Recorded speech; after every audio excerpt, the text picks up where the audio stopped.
injineer Faysal Cali Waraabe gudoomiyaha xisbiga mucaaridka Ucid waxa uu sheegay in ergeyga gaarka ah xogayaha guud ee qaramada midoobay u qaabilsan Soomaaliya Nicholas Kay uu wado qorshayaal siyaasadeed oo dib loogu soo celinayo heshiiskii roadmap-ka ee sanadkii 2012 ka qabsamay Garowe isagoo xusay inuu salka ku hayo himilooyinkii dawladda dhexe ee Soomaaliya. Siyaasadda maanta ay wato Nicholas Kay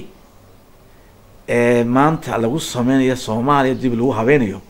waa siyaasad ay lagu sameeyay Garowe roadmap Garowe lagu sameeyay waxaanu salka ku hayaa himilooyinkii fikradihii Maxamed Siyaad Bar Garowe markii ku shirayaan Soomaaliya ana Soomaaliland wala diiday 18 gobol laguma heshiin illa kooda haweenada la soo jeeday way diideen inay saxaan USC dadka soo jeeday shirweyne markii dambe la yiraahdo xamar baa lagu shiraya odayaasha baarlamaanka la urursaday ayaa lagu saxay la marsi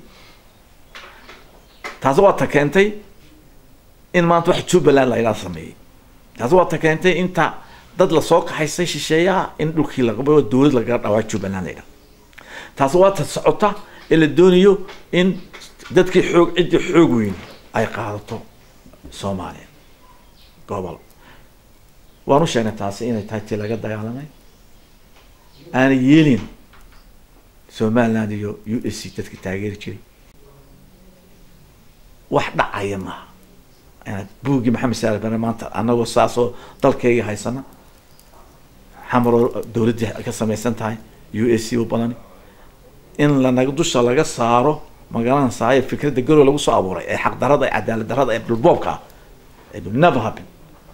Faysal Cali Waraabe oo maanta shir jiraayad ku qabtay magaalada Hargeysa waxa kale oo uu sheegay in xisbi ahaan ay madaxweyne Silaaniyo ugu baaqayaan inuu Soomaaliland ka qabto doorasho. Haddana sheegnay dawladda wax leenahay doorasho la qabto baarlamaankan la leeyahay wuxuu leeyahay madaxweyne aan wada durksano yaa xalayna jarka sarabsan baarlamaan ma hayno markaan iska fadhiistay meesha ee fashilmay ee dhibaatada dalka aan waxba ka ogeyn yaani madaxweyne adaa nin odayaal tahay xumaan samaan dalka taariikhda ku raacaysa inta madax ka heed saddex xisbi ayaa talada go'aanka ee doorashooyinku si u dhacayaan waqtiga dhacayaan waa inaga iyo technical wixii ka soo baxay way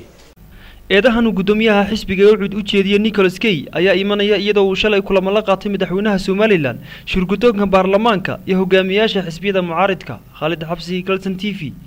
Hargeysa.